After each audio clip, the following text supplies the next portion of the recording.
Good morning, everyone. I hope everyone is faring well during this very weird time in our world.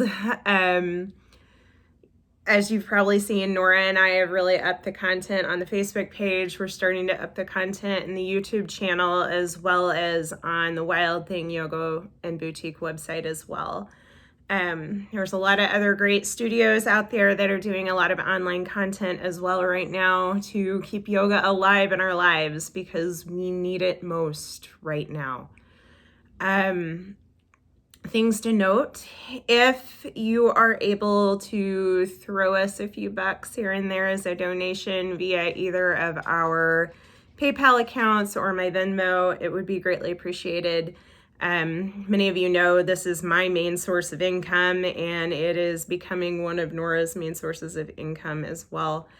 And we need your help. We love you. You're part of our community, and we adore you very much, and we want to be able to keep giving you yoga. But in order to do that, we also need to be able to pay our bills, and I know you all know that well. So much love to all of you that are able to contribute. If you're not, we totally get it. We want you to still have yoga too. This is a very important time to be delving deeper into our practices, and that's why something that I'm going to start doing is actually going through some of the books that I used to have at the actual studio and doing some readings, some meditations based on some things, teachings from our yoga texts. The one that I'm starting with is actually The Secret of the Yamas, and this is written by John McAfee. He is the founder of Relational Yoga in Woodland Park, Colorado. And this is an explanation of the yamas. The yamas are the limbs of yoga. So I'm going to start with that, and then we'll go over a yama probably every day until we get through all of them. Patanjali described an 8-limbed yoga that if practiced properly, is said to bring the practitioner to a state of self-awareness. One of the 8 limbs is the asanas. So the limbs are our paths. These are our ways to yoga, ways to self-awareness. So our asanas, our postures, our actual physical practice is one of those limbs. And we all practice that, right? As yogis, like that's a part of it. That's the one that everybody is the most familiar with. The yamas are the 5 conditions of behavior. So it's how we act in our world. And I think this is really important right now. We've seen a lot of poor behavior. I don't want to shame anyone. I know that so many of us work from a state of fear based in trauma. You know, I've been rolling through some of my own situational fear in the last few weeks here, and I think a lot of us are dealing with that. So we don't want to shame anyone, and we don't want to shame ourselves. But we want to also be curious about what's going on and look at those behaviors. So these conditions, this is the second limb of yoga, which is the yamas. So these conditions are non-violence, non-stealing, chastity, absence of greed, and truthfulness. The yamas have been loosely compared to the rules of behavior that exist in most religions and philosophies. They're generally considered logical guidelines for how to work through orderly society and through your life. So personal guidelines for shaping and improving your individual self. So think of these as sort of like the golden rules of yoga. The yamas are those how we go through our day, how we present ourselves, how we behave in society, and how we behave towards ourselves as well. Always remember that everything external equals internal.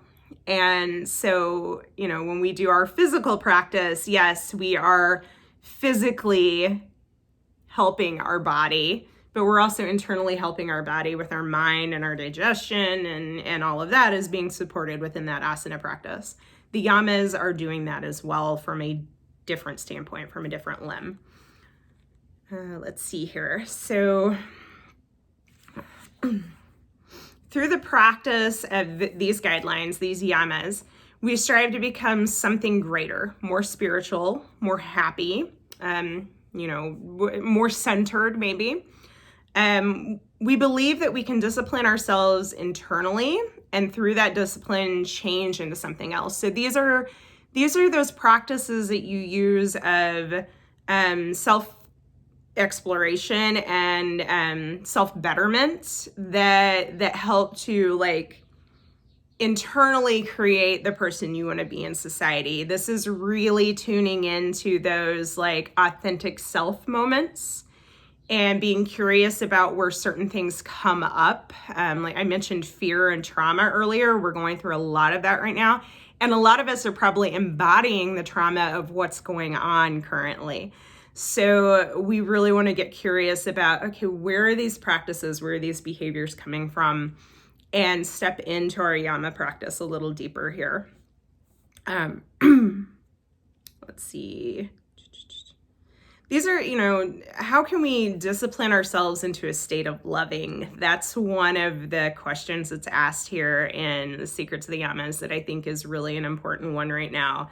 It's instead of think of it as, if you're in a situation where you could easily react in a very angry, cutting off sort of way, and instead taking a step back, really seeing what's going on there and thinking about, that immediate gut reaction of no or hell no that we often get. This is one that I work on a regular basis, and I'm really working through some of this right now.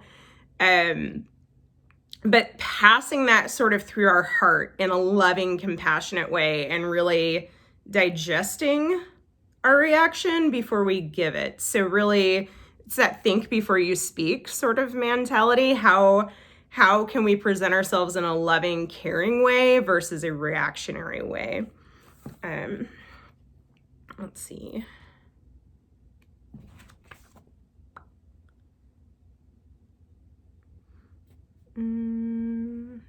Sorry, I've lost my notes here.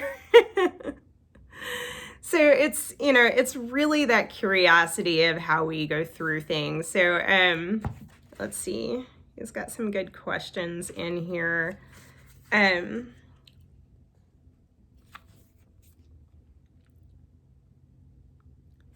So it's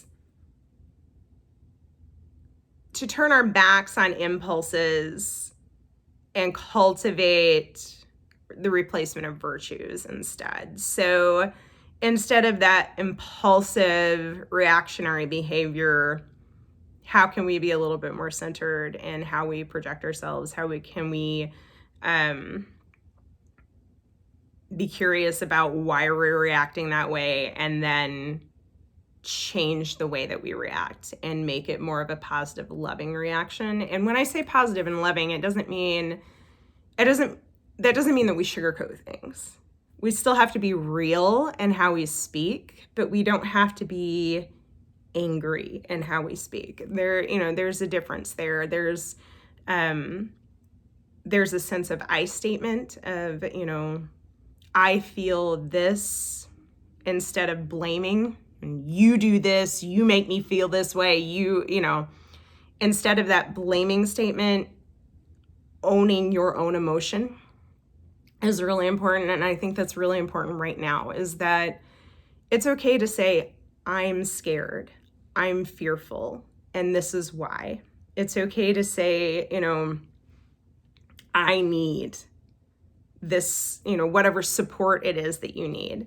And please, if there are things that you need, there are things that you, from your practice right now, if you need a practice that is centered around, physically getting that fear out of your body, if you need more meditation practice, ask. Feel free to ask. That's what we're here for. That's what your teachers, your community is here for, is to help support you through and to support us all through. So embody that. Allow yourself. I talk a lot in my practices, specifically within our meditative practices, about allowing yourself. Allow yourself to soften. Allow yourself to release. Because when it comes down to it, it really is about us giving ourselves permission. We're not taught to give ourselves permission. We're taught that someone else is going to give us permission. And a lot of people right now are struggling with stepping away from work that might be demanding to us right now in a time where we maybe physically should be staying home. There are some things right now. There are some businesses that aren't supplying the things for their employees that they might be needing right now. Time off being a major one, whether that's paid or not. But giving ourselves permission to step away from that and be like, you know what, I'm going to take care of myself. I'm going to take care of those that I am physically around in my household, those that I come in contact with, and step away from this potential hazard, this potential, very scary virus that, I could then spread to many others. So, it's hard. It's hard to give yourself permission. It's harder than giving other people permission to do things.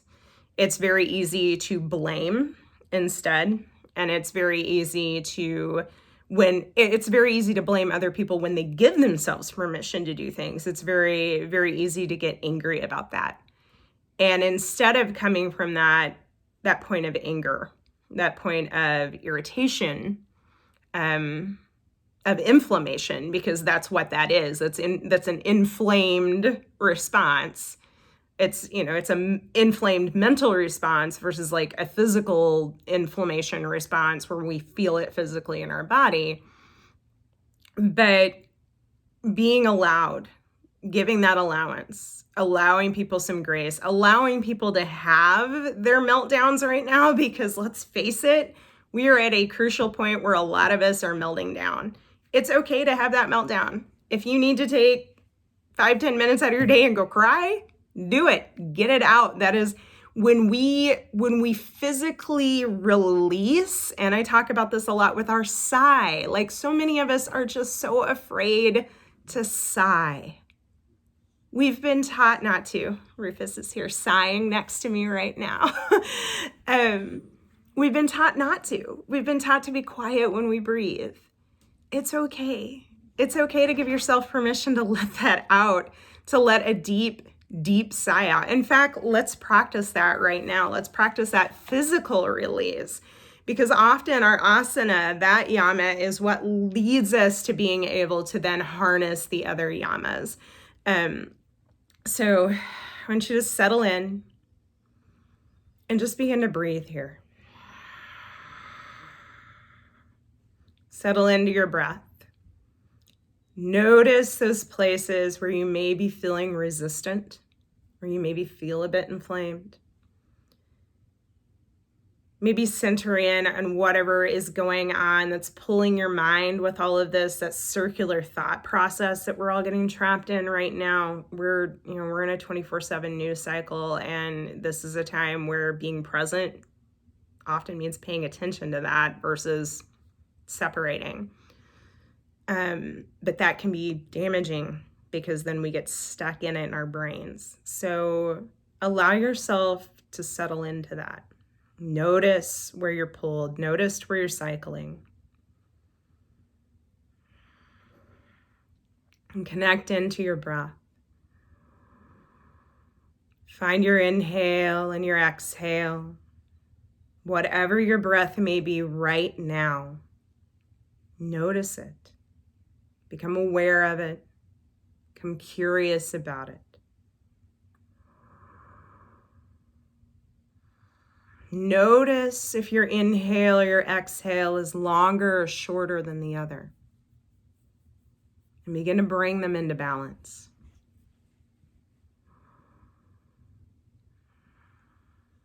And from there, on your next inhale, take a nice deep breath all the way into your belly. Filling all the way up to the base of your throat. Sigh it out. Let it be loud as it needs to be.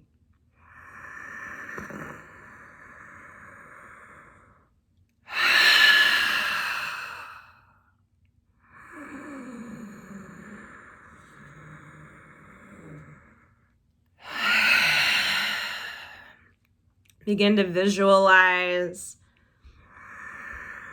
all of those things that are filling you up with anxiety, that are maybe causing inflammation right now.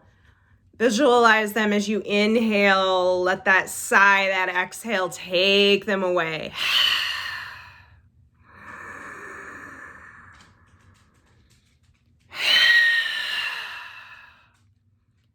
Taking a couple more breaths like this.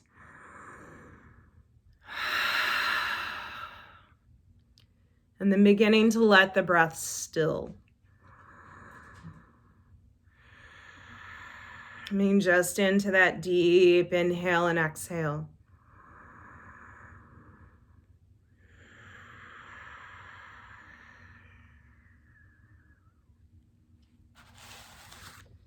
Tomorrow we're going to talk about nonviolence. That's the next in our delve into the Yamas. So until then, the divine light within me recognizes and deeply reflects the divine light within you. Namaste.